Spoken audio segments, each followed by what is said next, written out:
दोस्तों, मोहन नाम का एक लकड़हारा था जो जंगल में रोज़ लकड़ियाँ काटने जाया करता था। उसी जंगल के रास्ते में एक फ़कीर ऋषि की झोंपड़ी थी। हर रोज़ की तरह आज भी मोहन लकड़ी काटने जा रहा था। तो उस फ़कीर ऋषि ने उस लकड़हारे मोहन को अपने पास बुलाया और पूछा, लकड़हारे, मैं तुम्हें रोज़ देखता हूँ कि तुम हर रोज़ इस जंगल में लकड़ी काटते हो। क्या कभी तुमने आगे जाने की नहीं सोची है? लकड़हारे मोहन ने कहा, मेरी 7 पीढ़ियाँ यहीं लकड़ी काटती रही हैं और आगे भी 7 पीढ़ियाँ यहीं काटती रहेंगी। मुझे कहीं आगे जाने की क्या ज़रूरत है? इस पर उस फ़कीर ने कहा, थोड़ा आगे जाओ, वहाँ चंदन की लकड़ियाँ हैं। ठीक है, आप कहते हो तो चला जाता हूँ। और मोहन थोड़ा आगे गया और उसे वाकई चंदन की लकड़ियाँ मिली और वह बहुत खुश हो गया। पहले मोहन रोज़ लकड़ियों के लिए जाता था, लेकिन अब वह हफ्ते में एक बार ही जाने लगा, क्योंकि वो अब चंदन की लकड़ियों को बेच कर बहुत पैसे वाला हो चुका था।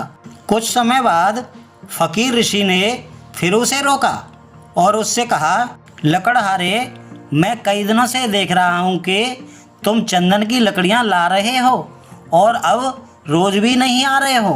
क्या कभी उससे और आगे गए हो? इस पर लकड़हारे मोहन ने जवाब दिया, उससे आगे क्या करना है? चंदन की लकड़ियाँ तो सबसे श्रेष्ठ लकड़ियाँ हैं और अच्छे मूल्य पर बिक भी जाती हैं। फ़कीर ऋषि बोले, अरे पागल, इससे थोड़ा आगे बढ़कर जाओ, वहाँ चांदी की खदानें हैं। इसके बाद मोहन और आगे बढ़ा तो चांदी की खदानों में पहुँच गया। अब तो मोहन और भी पैसे वाला बन गया। अब मोहन अपने साथ खच्चर लेकर जाता और बहुत सारी चांदी भरकर ले आता। धीरे धीरे समय बीतता गया। एक दिन फ़कीर ऋषि उसे फिर मिला। अब उसने उससे और आगे जाने को कहा और कहा कि वहाँ सोने की खदान है। फिर मोहन धीरे धीरे अपने क्षेत्र का सबसे बड़ा आदमी बन गया। उसके पास बहुत सुंदर घर हो गया जो राजमहल की तरह था। आने जाने के लिए मोहन अपने रथ की सवारी करने लगा। कई साल बीत गए। एक दिन वह अपने रथ से कहीं जा रहा था। सामने वही फ़कीर ऋषि आ गया। फ़कीर को देखते ही मोहन रथ से उतरा और उसे प्रणाम करते हुए कहा, आज तो आप बहुत दिनों के बाद दिखे हैं ऋषिवर। उस फ़कीर ऋषि ने कहा, हाँ, लेकिन आज मैं तुमसे वही प्रश्न फिर पूछता हूँ।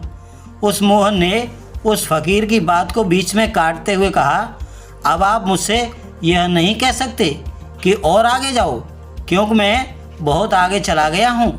पृथ्वी का पूरा चक्कर काट लिया है मैंने सोने से भी आगे हीरे जवाहरात की खदानें ढूंढ ली हैं। मुझे अब सब मिल चुका है। मैंने जान लिया है कि आगे कुछ भी नहीं है। मैं पूरी पृथ्वी का चक्कर लगा चुका हूँ, इसलिए अब आप मुझसे आगे जाने की बात ना कहें। इस पर फ़कीर ज़ोर ज़ोर से हंसने लगा और हंसते हुए कहने लगा, बस तुमने सब देख लिया? अरे मूर्ख, आगे तो अभी बहुत कुछ बाकी है। इतना सुनते ही मोहन मन में सोचता है कि मेरे द्वारा सब कुछ हासिल करने के बावजूद भी ऋषि कहता है कि आगे बहुत कुछ बाकी है। फिर हैरत भरी नज़रों से मोहन बोला, उससे आगे क्या है? फ़कीर ऋषि ने कहा, उससे आगे मैं हूँ। क्या कभी तुमने सोचा है कि जिस आदमी को सोना, चांदी, हीरे जवाहरात सबकी खबर हो, वो इंसान इस झोपड़ी में क्या कर रहा है? यह बात सुनकर लकड़हारा मोहन वहीं चुपचाप खड़ा हो गया और सोचने लगा, हाँ, वाकई जिस इंसान को इन सब चीज़ों के बारे में पता है और वह इस झोंपड़ी में क्या कर रहा है। तब मोहन ने याद किया कि मैंने जब भी इस फ़कीर को देखा, ध्यान मुद्रा में ही देखा था। क्या ध्यान इन सबसे आगे की चीज़ है? क्या ध्यान से बढ़कर और कुछ भी नहीं है? क्या यह सारी चीज़ें ध्यान के आगे फीकी हैं?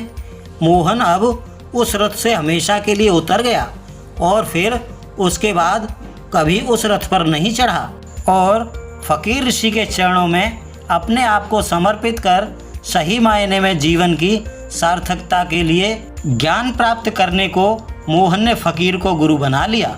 दोस्तों, ध्यान आत्मा की खुराक है, आत्मा को मजबूत करता है।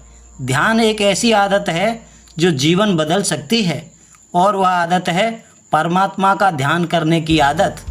दोस्तों, इस संसार में देखने के लिए अनेक वस्तुएं एवं सुंदर स्थान हैं, परंतु सबसे सुंदर स्थान है बंद आँखों से अपने अंदर झांकना और अपने मन के विचारों को पवित्र करके एक अच्छा इंसान बनकर परम पिता के करीब पहुंचना।